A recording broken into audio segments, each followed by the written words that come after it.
Salut, salut.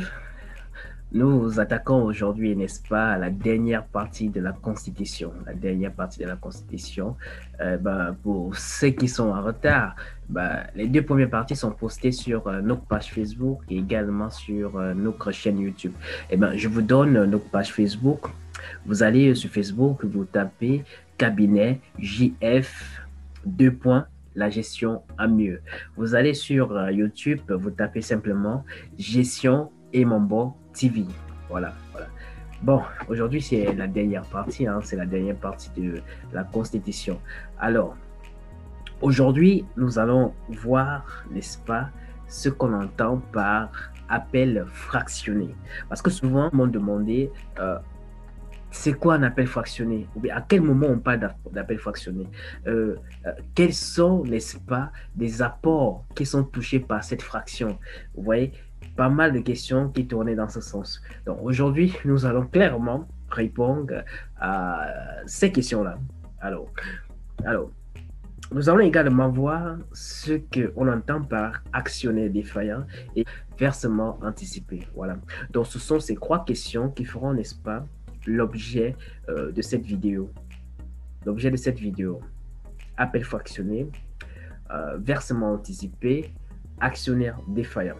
Donc, nous allons, sans plus tarder, nous allons aller sur notre tableau. Alors, première question, c'est quoi un appel fractionné? Alors, pour bien comprendre, n'est-ce pas, pour bien comprendre la réponse à cette question, je préfère que nous expliquons par des exemples. Parce que si je donne tout de suite la définition, n'est-ce pas, elle sera tellement technique que des gens ont l'impression, n'est-ce pas, de n'avoir rien compris. Or, c'est pas ça mon but, c'est pas ça mon but.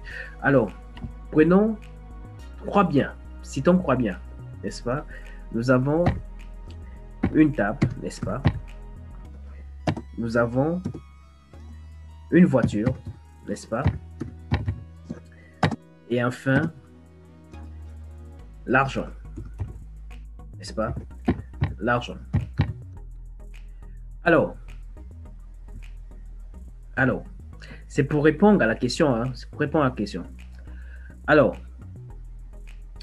déjà, il faudrait savoir que la table, la voiture, ce sont des apports en nature, n'est-ce pas? L'argent, n'est-ce pas, est l'apport en numéraire. Nous l'avons dit la fois dernière que l'apport en numéraire, n'est-ce pas, c'était de la liquidité, c'était de l'argent, n'est-ce pas? Et l'apport en nature, n'est-ce pas? L'apport en nature, ce sont des immobilisations. On l'a cité la fois dernière. On l'a cité la fois dernière. Alors, donc, on prend simplement ces croix bien, n'est-ce pas, pour répondre, n'est-ce pas, simplement à la question.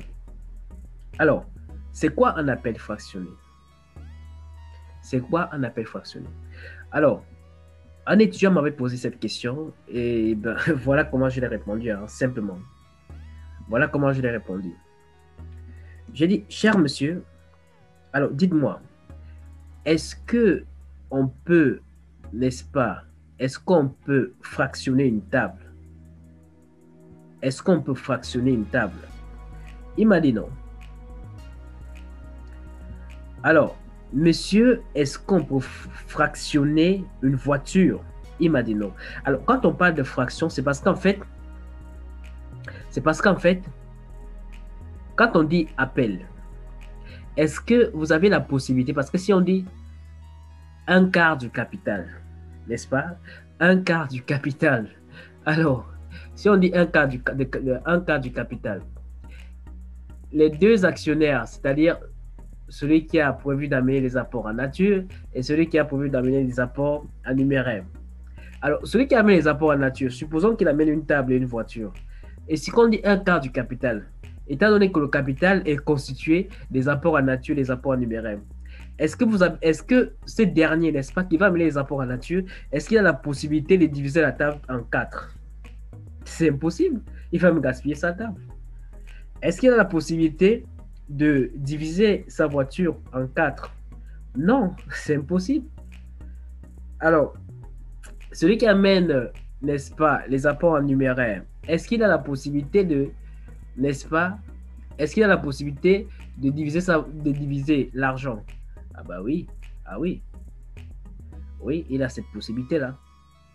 Il a cette possibilité. Alors, si on dit si on dit un quart de 10 millions, un quart de 10 millions, et bien un quart de 10 millions, ça fait 2 500 000. Et c'est ce que le monsieur va me dire. Donc, on peut fractionner l'argent. Donc, quand on dit appel fractionné, eh ben, en fait, c'est la partie du capital. C'est la partie du capital qui a été appelée. Est-ce que vous voyez? C'est la partie du capital qui a été appelée. De quel capital? Des apports en numéraire. Les apports en nature sont toujours libérés intégralement. Les apports en nature sont toujours libérés intégralement. Intégralement, les apports en nature. Vous comprenez? Vous comprenez un peu? Les apports en nature sont toujours libérés intégralement. Rien à dire, rien à faire. Rien à dire, rien à faire. Les apports en nature sont toujours libérés intégralement. Donc, vous voyez que à travers cet exemple, on peut facilement répondre, n'est-ce pas, à la question posée. C'est quoi un appel fractionné?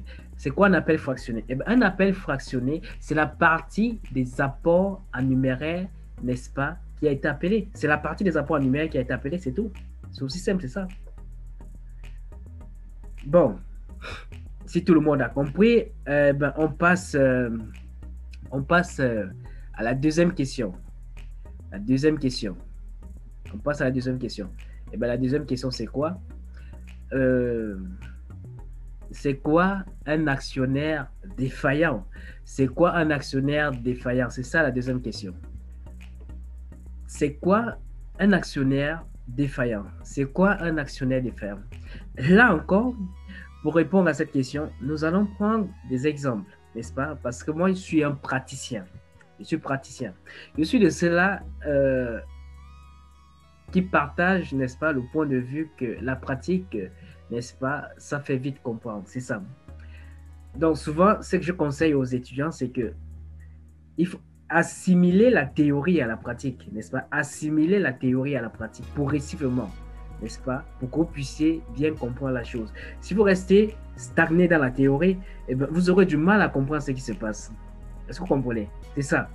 Il faut assimiler les deux, faire une fusion et créer ce que moi j'appelle souvent théorie pratique. Théorie pratique, n'est-ce pas? C'est ça.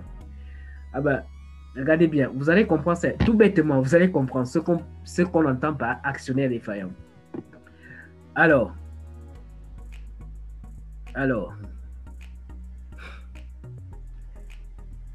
on avait cité les étapes, n'est-ce pas, les étapes de la Constitution. On avait cité les étapes de la Constitution. Les étapes de la Constitution.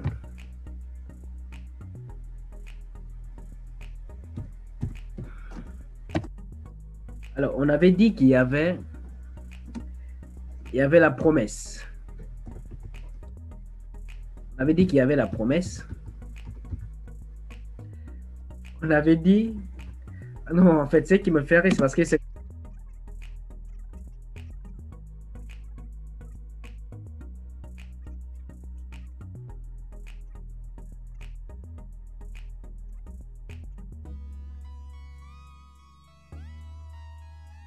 On avait dit que la promesse, c'était les dires. C'était, comme on dit, tu as promis. Hein? Comme on dit souvent au quartier, tu as promis.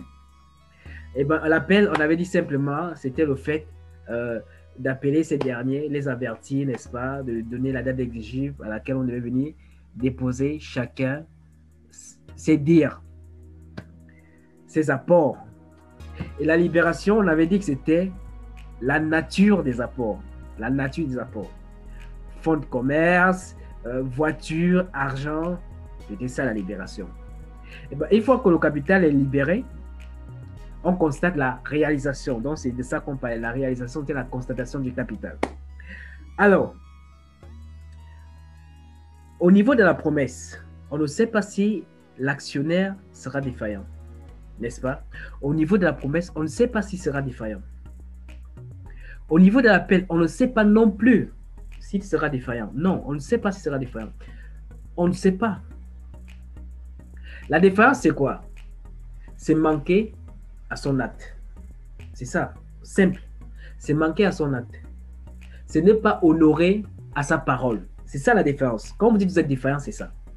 Peu importe la situation que vous êtes arrivé, vous êtes défaillant.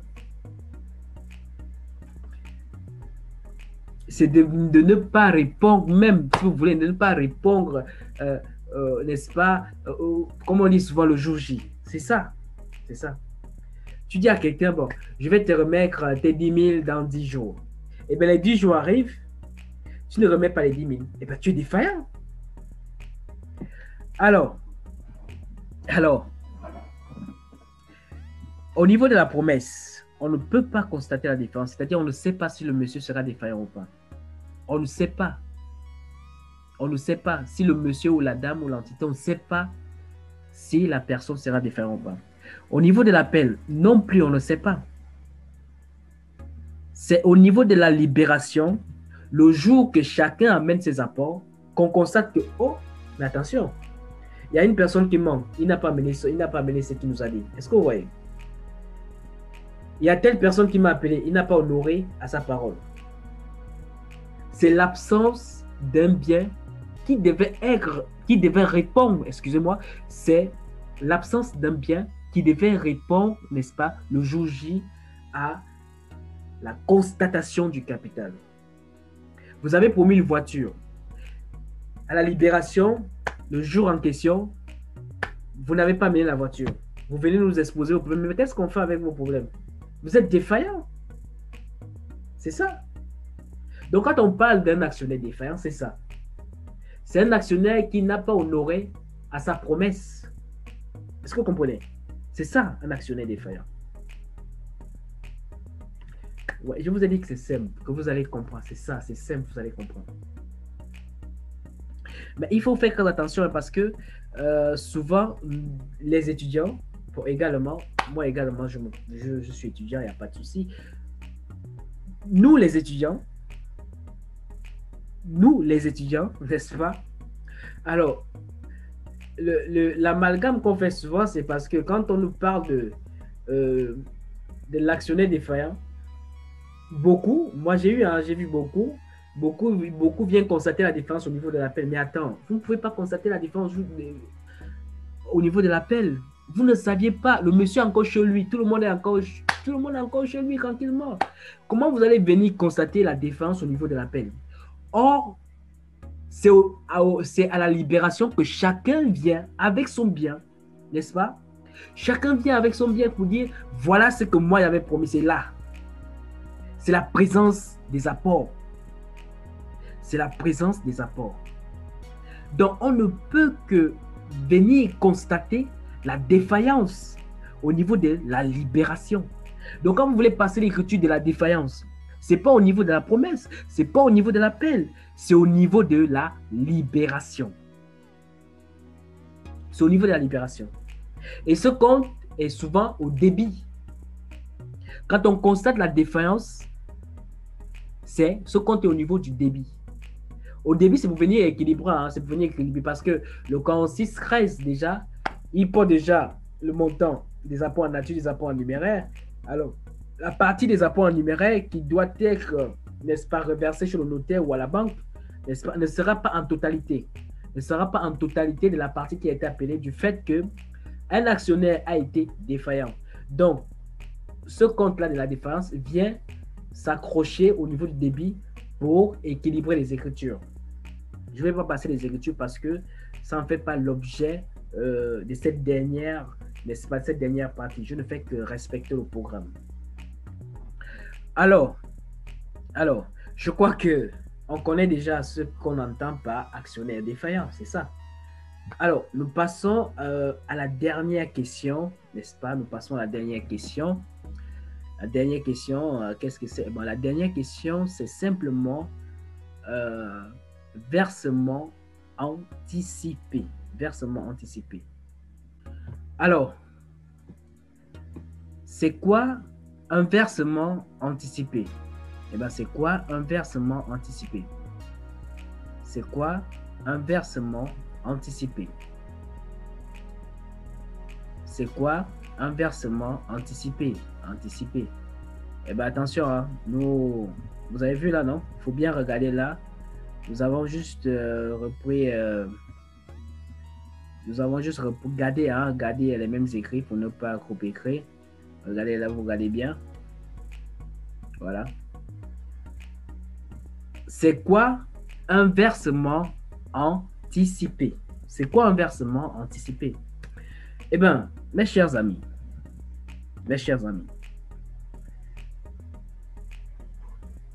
eh bien, au niveau de la libération, n'est-ce pas? Écoutez bien, au niveau de la libération, écoutez bien, au niveau de la libération, lorsque, vous savez, il y a des actionnaires qui n'aiment pas être embêtés tout le temps. Non, il y a des actionnaires comme ça. Sûrement à cause de leurs occupations, n'est-ce pas? Ou de leur indisponibilité. Il y a des actionnaires qui n'aiment pas être embêtés. Alors, lorsqu'on appelle un cas, par exemple, n'est-ce pas? Lorsqu'on appelle un cas, par exemple, on a pris le cas de tout à l'heure. Lorsqu'on appelle un cas, par exemple, supposons que les apports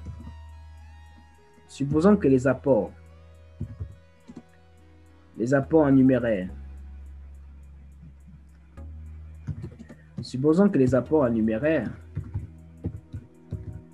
bon, je ne vais pas, supposons que les apports en numéraire,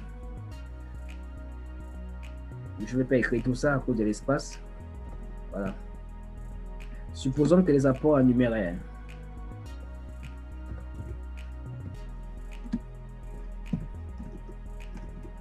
sont à hauteur de 1 million, n'est-ce pas? Supposons que les apports en numéraire sont à hauteur de 1 million. Bon, comme on a parlé de 10 millions, c'est pas grave, je vais mettre 10 millions, hein, pour faciliter les calculs. Supposons que les apports en numéraire sont à hauteur de 10 millions de francs CFA, n'est-ce pas? Sont à hauteur de 10 millions de francs CFA. Et que l'actionnaire on a appelé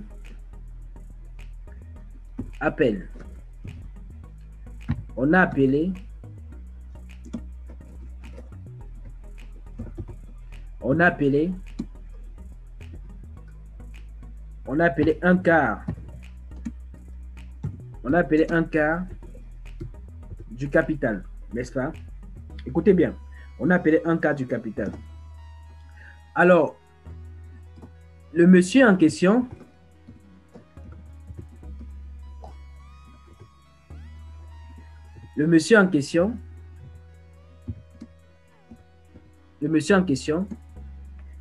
au lieu d'amener, puisque quand on un quart de 10 millions, ça fait 2 500 000. Ça fait 2 500 000. Ça fait 2 500 000. 2 500 000.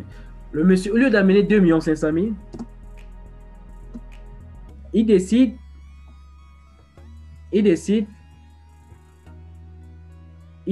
de donner 5 millions de l'appel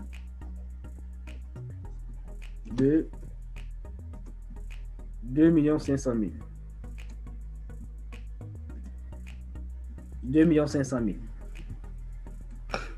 Suivez bien. 2 500 000. N'est-ce pas?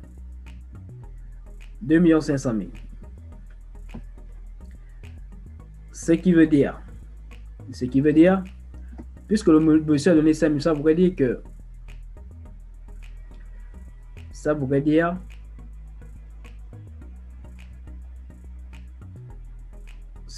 que quand on fait le total, le monsieur aura versé 5 millions. Alors, on a appelé un quart du capital. Le monsieur était censé verser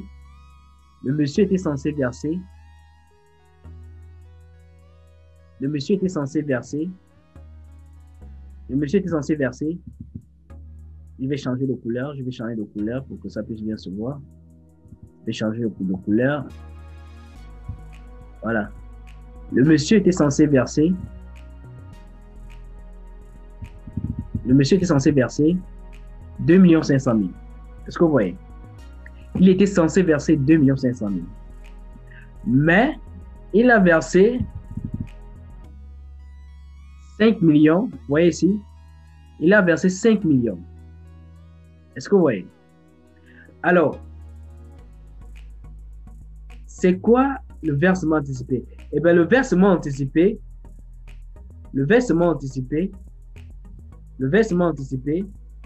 ce sont ces 2 500 000. C'est pourquoi on parle de versement. Il anticipe. C'est une anticipation. Le versement anticipé, ce sont ces 2 500 000 qui sont là. Ce sont ces 2 500 000. Les premiers 2 500 000 représentent les 1/4 du capital. Pourquoi est-ce que je sens ces deux-là? Parce que ces deux-là n'entrent pas dans un même compte. Non. Au niveau de la libération, ici, au niveau de la libération, est-ce que vous voyez? Au niveau de la libération, le compte honoraire, on va dire le compte banque, quand on suppose que le notaire a viré les fonds, le compte banque sera plus que 1/4.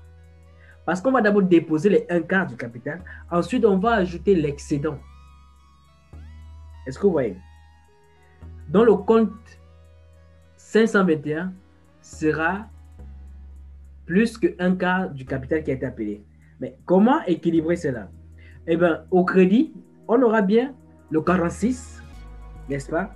On aura le 46 reste, n'est-ce pas? Ensuite, on aura un autre compte de la classe des tiers. Un autre compte de la classe des tiers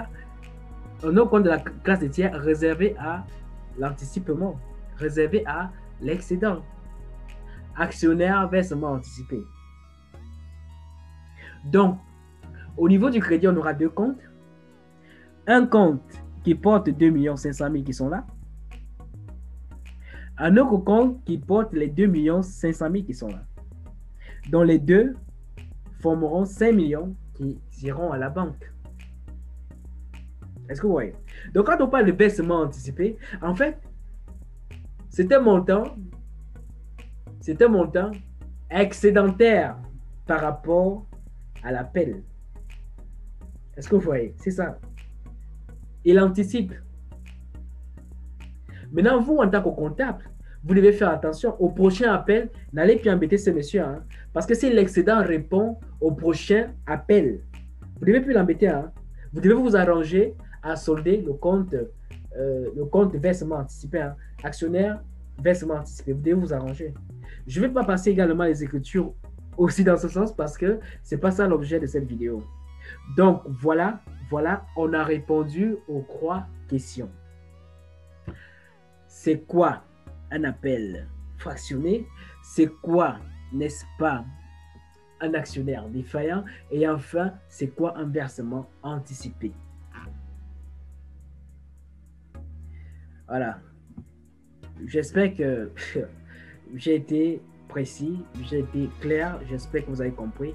Vraiment, faites toujours la fusion entre la théorie et la pratique. Faites les deux en même temps. Lorsque, n'est-ce pas, on vous enseigne la théorie, essayez de comprendre comment ça se passe, n'est-ce pas, dans la pratique, pour mieux assimiler le cours. Parce que je suis de ceux-là qui prônent pour la formation et non pour le diplôme. Le diplôme, on peut l'acheter, mais le diplôme ne reste pas dans le cerveau. Mais non. Mais quand vous bossez dur pour votre formation, et bien la formation, ça reste. Ça reste pour toujours. Ça reste pour toujours. Alors, merci. Vraiment, de grâce, likez.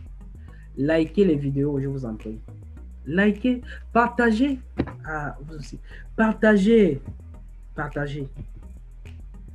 les vidéos, les amis. Partagez. En tout cas, bon, merci et je vous souhaite Voilà, je vous souhaite une excellente journée pour ceux qui sont encore en journée. Je vous souhaite une excellente soirée pour ceux qui sont en soirée. Voilà. Bon, bien des choses. N'oubliez pas, likez, likez, likez, likez, likez, je vous en prie. Likez. Voilà.